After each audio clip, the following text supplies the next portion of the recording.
Mais Michel, Eric, vous avez joué des matchs de Coupe de France avec des clubs de Ligue 1, de Ligue 2. Comment on appréhende un match comme celui-là où l'écart paraît quand même très nettement en faveur du LOSC, mais avec une obligation finalement de résultat qui vient finalement donner un peu de pression à l'équipe et au club? Je sais, encore une fois, l'abord du match, et le coach va être déterminant dans le fait de faire comprendre que un match quel qu'il soit, on le gagne que à la 90e ou un peu plus, si on doit aller un peu plus loin. Mais donc, ça ne sera pas facile. Et c'est les joueurs qui vont rendre les choses faciles très rapidement au début du match. Tout est une question d'état d'esprit. Et encore une fois, il faudra voir l'engagement qui vont être et savoir psychologiquement dans quelle approche ils vont être. S'ils sont dans une approche normale, à se dire que Pau, bah, c'est comme Troyes, c'est comme Brest, c'est comme Lorient, c'est comme machin, il n'y a pas de problème. Ils seront supérieurs. Ils sont supérieurs. Le problème, c'est d'avoir une approche de se dire, dans tous les cas, oui, comme si le match, on le gagnait sans l'avoir joué. Ça, on en a connu, on en a perdu, et comme ça, et c'est la seule problématique. C'est le seul truc, c'est là où Fonseca a un gros travail. Ça va être intéressant de voir comment Fonseca va aborder psychologiquement ce match avec ses joueurs et comment il va les mettre en place pour ça. Ça va être intéressant. Michel, c'est toujours particulier les matchs de coupe? Non, moi, je pense à autre chose. Je pense surtout à l'effectif du LOSC, parce que c'est Georges qui en parlait tout à l'heure, avec l'hécatombe sur le dernier match. Donc là, il joue qu'une fois par semaine, il me semble. Il n'y a pas de match dans la semaine, mais je ne sais pas combien de joueurs il va pouvoir récupérer d'ici Pau et l'anticipation du match à Nice. Donc, intrinsèquement, même avec une équipe 1 bis, je pense qu'ils ont le potentiel pour passer. Mais après, c'est surtout une gestion d'effectifs et savoir le nombre de blessés qui vont pouvoir revenir entre le match de Troyes et celui de Pau ou celui de Nice, parce qu'il y a quand même énormément de joueurs qui sont sur le côté, quoi. Moi je n'avais pas suivi le match, donc quand je suis arrivé au stade à 12h40, j'ai regardé la feuille de match, je me dis, je ne comprends pas, Troyes, ils avaient 3 remplaçants de plus que nous. Et donc, je me suis dit, c'est quand même un peu compliqué d'avoir que si peu de remplaçants, alors que tu as le droit maintenant, je ne sais plus, à 8 ou 7 ou 8, c'est ça? C'est 2 gardiens et 5 ou 6 joueurs de champ. Tout à fait.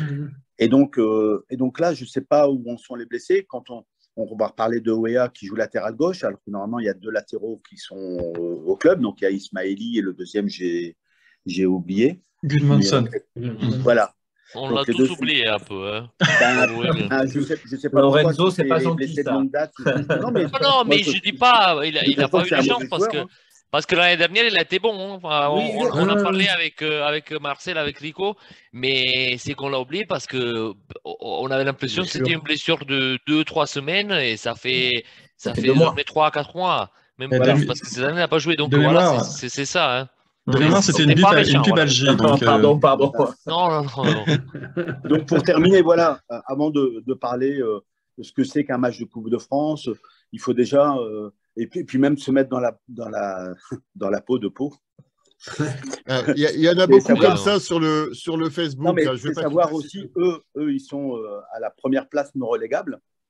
Ils sont à 3 points du relégable. Tout à fait, 3 points du relégable. Je pense que s'il y a un choix de battre Lille, ce serait un exploit certes pour passer en 8e ou rester en L2, je pense que Pau ne se pose même pas. Ouais, mais Michel, donc je ne sais même pas avec quelle équipe ils vont venir. Sur ce match, je m'excuse Mich, mais sur ce match, ils vont pas se poser la question en jouant contre Lille. On gagne pas contre Lille parce qu'on va se sauver en D2. Non. Non, je dis juste que le coach, il va se dire s'il y a une équipe de première division, ils vont la sortir. Oui, mais déjà, je pense qu'intrinsèquement, ça va être compliqué. Et d'autre part, s'il joue à 300%, tout est possible.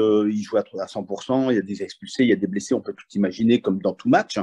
Et que la semaine suivante, je ne sais pas contre qui il joue en L2, à domicile ou à l'extérieur, et qu'il lui manque 10 ou 20% de son effectif ou de son potentiel, pour le match en L2, c'est autre chose, quoi.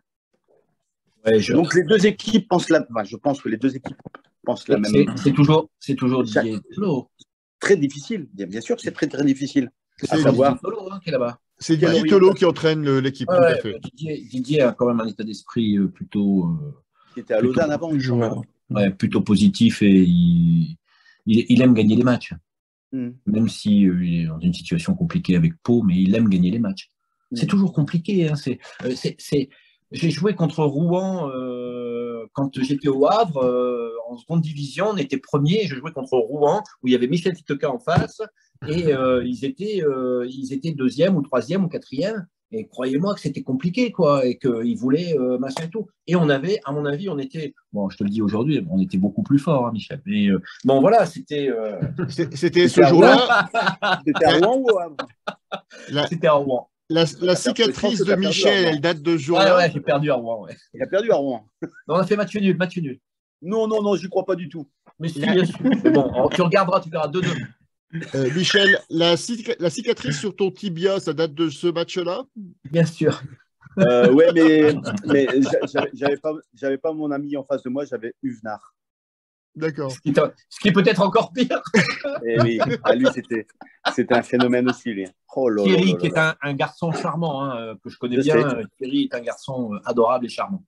Mais sur le terrain, il envoyait. Hein.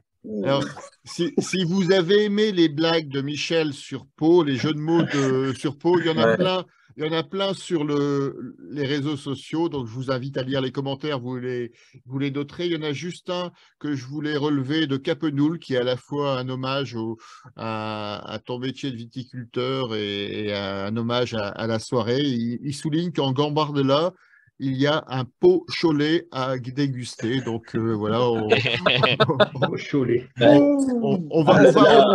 On va retenir que celle-là, mais il y en a des nettement pires sur les commentaires. Donc, allez-y, partez. Imaginez.